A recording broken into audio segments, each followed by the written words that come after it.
नमस्कार बच्चों, स्वागत है आप सभी को एग्रीकल्चर शिक्षा के इस ऑनलाइन लर्निंग प्लेटफॉर्म पे। स्वागत है आप सभी को इस वीडियो में, जहां हम बात करने वाले हैं बिहार कंबाइंड 2024 के लिए क्या कट ऑफ जा सकते हैं और कितने रैंक तक जो है आप लोगों को डिफरेंट कॉलेजेस मिल सकता है। जैसे जब से आपकी न्यू सीट मैट्रिक्स रिलीज हो चुकी है, सारी जो सिनेरियो है वो आपका जो है यहाँ पे बदल जाएगा। तो इसी बात पे हम लोग बातें करने वाले इस वीडियो में कि आपके जितने भी कैटेगरी वाइज सीट मैट्रिक्स थी प्रीवियस के तुलना में जो इस बार काफी ज्यादा नंबर ऑफ सीटें जो है बढ़कर आई है, तो उसमें जो है इस बार आपको कौन कौन से कोर्सेज किस तरह से आपको प्रीफर करने चाहिए अपनी चॉइस फिलिंग में, और कौन से बच्चों को कितने रैंक तक जो है आपको मेन कैंपसेस या सम कैंपसेस अलॉट हो सकता है for particularly BSc honours agriculture, इस वीडियो में इसी पर मुख्य रूप से बातें करने वाला हूं। विगत 8 सालों से मैंने हजारों बच्चों को एग्रीकल्चर एंड एलाइड सेक्टर में गाइड करके देश के टॉप एग्रीकल्चर इंस्टीट्यूट्स तक पहुंचाया, और इस चैनल पे हम लोग आपको एडमिशन, काउंसलिंग और आपके प्रिपरेशन से रिलेटेड लेटेस्ट अपडेट प्रोवाइड करते हैं। तो अगर अभी तक आप लोगों ने एग्रीकल्चर एंड रिलेटेड अपडेट के लिए इस चैनल को नहीं फॉलो किया तो जरूर से इसको सब्सक्राइब कर लीजिएगा। अगर हम बात करें सीट मैट्रिक्स की, तो आप देख सकते हो यहां पर जो है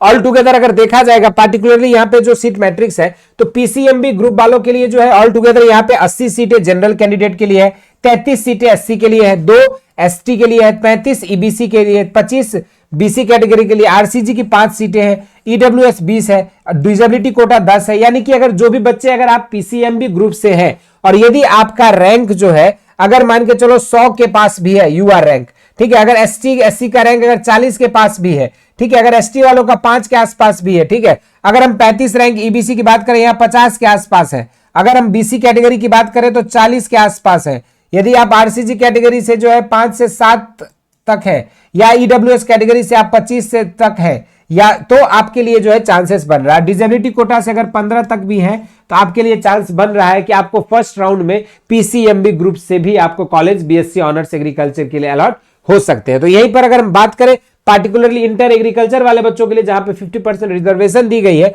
वहां पर ऑल टुगेदर जनरल में 80 सीटें हैं, एससी के लिए 32 है, एसटी के लिए 3 सीटें हैं, ईबीसी में 35 सीटें हैं, बीसी में 25, आरसीजी में 5 सीटें हैं, ईडब्ल्यूएस में 20 सीटें हैं, डिसेबिलिटी कोटा का 10 सीटें, एसएमक्यू कोटा जो है 1 सीट है। अब एसएमक्यू में आपका जो है कट ऑफ मैक्सिमम क्या जा सकता है, 1 ही रैंक जाएगा। डिसेबिलिटी कोटा में यहां आप देख सकते हो 10 से 12-15 के बीच आपका जो है वेरी हो सकता है। अगर हम बात करें यहाँ पे ईडब्ल्यूएस कैंडिडेट का, तो 25 तक जो अगर आपका रैंक है, 25 से 30 तक भी आपके पास चांसेस यहाँ पे बन सकता है, पार्टिकुलरली ईडब्ल्यूएस के लिए अगर हम बात करें तो। अगर हम आरसीजी के देखें तो 5 से 7, इससे ज्यादा पीछे नहीं जाएगा क्योंकि इसमें बहुत ज्यादा कंपटीशन रहता है स्टूडेंट्स के लिए। अगर देखा जाए यहाँ पे बीसी कैटेगरी के लिए तो 30 रैंक तक भी है, अगर आप 35 तक भी है तो आपके लिए चांसेस बन सकता है। अगर ईबीसी कैटेगरी से है तो आपका 50 तक, 35-50 तक आपके लिए चांसेस बनता है कि आपको फर्स्ट राउंड में कॉलेजेस अलॉट हो सकते हैं। तो वहीं पर एसटी कैंडिडेट्स के लिए जो आपको यहाँ पे 10 रैंक तक के लिए ध्यान देना पड़ेगा। तो वहीं पर अगर हम बात करें दूसरा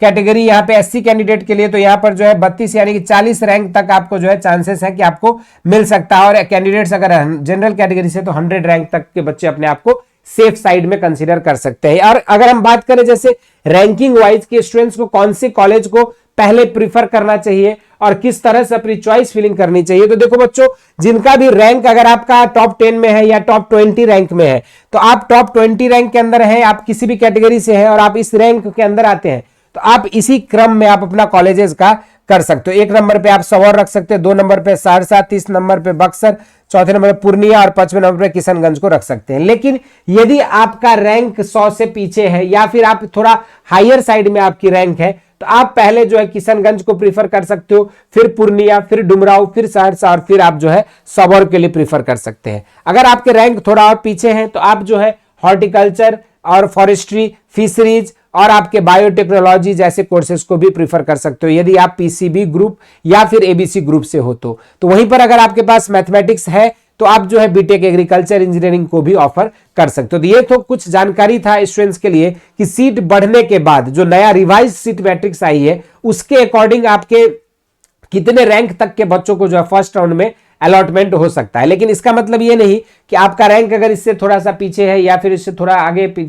है तो आपको काउंसलिंग में पार्टिसिपेट सभी लोगों को करना है, क्योंकि जब आपका सेकेंड राउंड आता है तो उस समय फिर आपको एग्जैक्ट फर्स्ट राउंड के बाद बता पाएंगे कि कट ऑफ बहुत ज्यादा नीचे गिरने वाला है या फिर क्या स्थिति होने वाली है। ये फर्स्ट राउंड के अलॉटमेंट के बाद ही सेकेंड राउंड के लिए हम लोग प्रेडिक्ट कर पाते हैं, ठीक है। तो इस वजह से सेकेंड राउंड में उम्मीद करते हैं कि और ज्यादा कट ऑफ नीचे गिरने की चांस रहती है। तो इस वजह से काउंसलिंग में पार्टिसिपेट सभी बच्चों को करना है। बीसीईसी के ऑफिशियल वेबसाइट पे जाकर ही आप काउंसलिंग पार्टिसिपेट कर सकते हो। कैसे चॉइस फिलिंग करनी है इस पे ऑलरेडी आपको सेपरेट वीडियोज और लाइव सेशंस ली गई है, आप वहां से हेल्प ले सकते हो। और बाकी कोई भी डाउट एंड क्वेरीज है तो उसको जरूर से कमेंट सेक्शन में मेंशन करिएगा, हम और हमारी टीम उसको एड्रेस करेंगे। इस वीडियो में इतना ही। इसी तरह के इंटरेस्टिंग एंड अमेजिंग वीडियोज के लिए बेस्ट एग्रीकल्चर शिक्षा को फॉलो करें। स्वस्थ रहें, मस्त रहें। धन्यवाद।